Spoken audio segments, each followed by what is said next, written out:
Sunglasses are needed today. I am going to have to power through talking to you guys about that utterly disappointing loss the Cowboys did on Sunday against the Saints. I got to hide behind these glasses to start this show. I'm going to need all y'all's help. We are mourning the offense. We are mourning the defense, especially. And this might be the morning of the Cowboys season. So bear with me. I'm going to need you guys' help as we recap what went wrong with the Cowboys versus Saints. Lacie's lineup starts right now.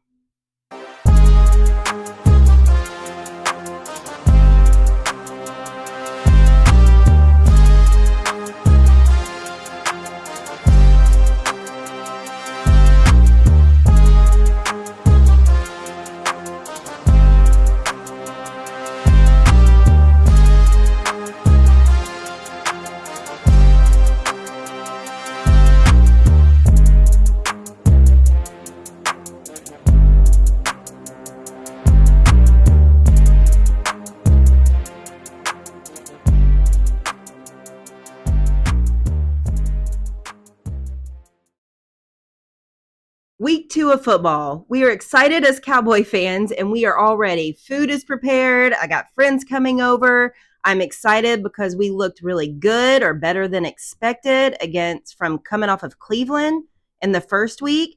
We're at home where we're normally usually good.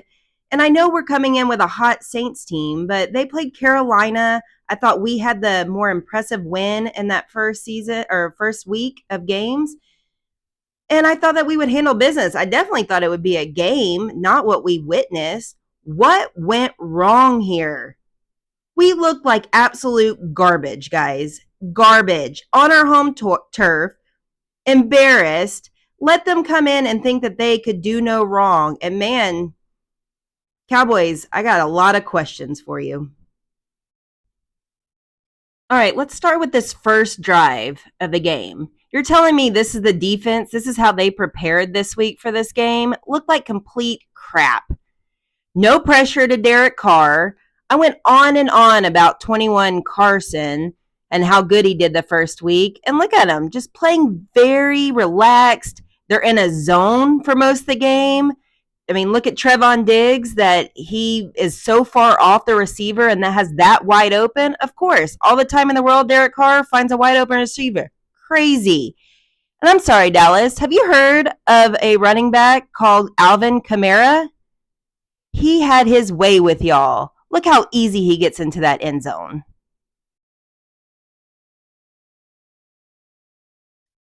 All right, Cowboys on offense. Will they respond? No. Dak doesn't get his feet set. He's constantly not checking all his progressions. He did get it to Schoonmaker, who was filling in for Ferguson because he had an injury last week. I thought he actually did a decent job on Sunday for what he could do. Then no Zeke. We're starting Daddle getting the most reps, even though he didn't get very much in the first game. And we have to settle for a field goal. At least Brandon Aubrey is our MVP and consistently shows up for us. Now we go back on defense, even though we only answered with 3 points. And look at this. First play, all the time in the world, lets it open up, and our backfield just looks like crap. 70-yard plus touchdown, easily walking into the end zone. I mean, they're just having fun with us at this point.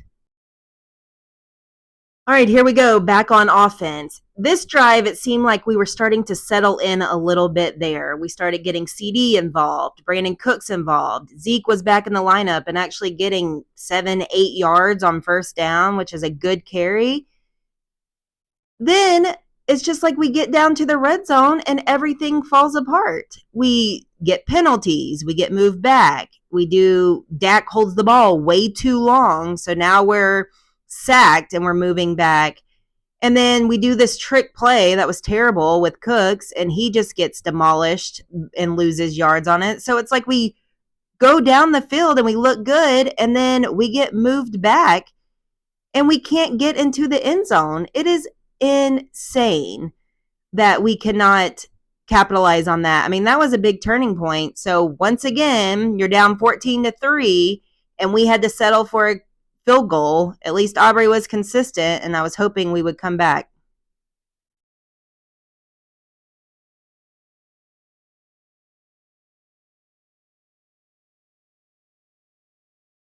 Now, at this point, it's halftime, and I am losing all hope. I actually changed because I'm very superstitious. So I was like, okay, I'm changing my hat. I'm going to put on my headband. I'm trying to give them all the good vibes that they can get, but it just didn't help. Now, I will side note that their refs were pretty bad this past weekend. They missed some crucial calls at some crucial moments. That face mask call, the clear pass interference on CD Lamb and Talbert, those were just big misses that who knows if we could have capitalized. I mean, we won't know. Who we could have, maybe not, but it just never was a game. The one-time defense looked like they were going to make a stand. They got us an interception. Dak just threw it right back to them. First play, he throws an interception. He was horrible. Overshown, who was so dominant in week 1 against the Browns, which is our linebacker, they didn't even play him. He was on a snap count. So I don't know what's going on in Dallas. Guys, I can't talk about this game anymore. I gave you all I got. It still hurts my heart. But it was embarrassing. It was so embarrassing. And I can't. I mean, the only thing I can think of is this usually happens to us at the end of the season. So maybe it's a blessing that it's at the beginning and then we straighten stuff out. But that's the last string of hope I'm holding on to, is that it's early in the season. But I am not excited at what I saw last Sunday, and I really hope it was a fluke and not something we're going to see all season. Because if that's the case, you're going to have to check on your girl. But blowout win, Saints win it 44-19. Never close, never exciting, horrible game for the Dallas Cowboys. All right, enough about the Cowboys. I do want to have one positive from the weekend. Your girl, if you look back at my video, predicted the upsets correctly. I was 3 for 3 on the weekend, and I knew it was coming. First one, Thursday Night Football, Bills, Dolphins. I predicted the Bills were going to come into Miami and beat them. It is sad. We did have Tua go down with yet another concussion. We are praying for him. We saw some scary stuff again. I mean, this is a lot of concussions for this guy. So we do hope Miami and Tua are okay moving forward. But Bills came in and dominated. Josh Allen is showing that he is still MVP. But Bills walk away, not even a close game, 31-10. Good job, Bills. Next upset your girl predicted, and everybody was doubting me, but I told you they were going to lose one early. 49ers at the Vikings. Vikings came in and dominated. They were still without CMC. I told you they were going up Justin Jefferson, and he did not disappoint. They put on a show. I guess it was close at some point, but they never lost the lead and held it all the way to the end. Some things we got to watch at 49ers. There's some more injury reports. We got Debo now with an injury. CMC has been put on IR, so likely we will not see him all the way in the month of October. So watch list. Let's see if they're on my upset list again. But Vikings took care of business and upset the 49ers. And the last upset I called came on Monday Night Football. I think I was trying to wish this into existence, and anyone that watched this game knew that it looked like it was over up until Saquon Barkley dropped that last ball. Not sure the play call. I mean, he was wide open. I think he just got ahead of himself. He had an amazing game, so I don't think it falls on him. But that changed the tide. Kirk Cousins had time and a timeout to do the 2-minute drive down the field to win the game. This is why Falcons brought him in. This is why they paid him all that money, and he delivered. In Philadelphia, the Falcons win and upset the Eagles. Thank goodness. Thank you, Falcons.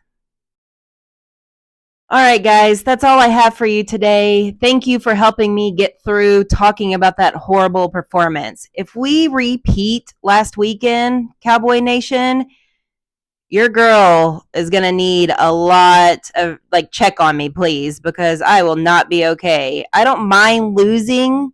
I mean, I do mind, but I don't mind losing when it's a battle and it just falls whichever way. But these not showing up for games is just unacceptable, and they better get a grasp on it soon. We're not getting any younger. We want to see a team that's put together, and we want to do something, Cowboy Nation. So who do we got to talk to, right? But good luck this weekend. We got a lot of great football.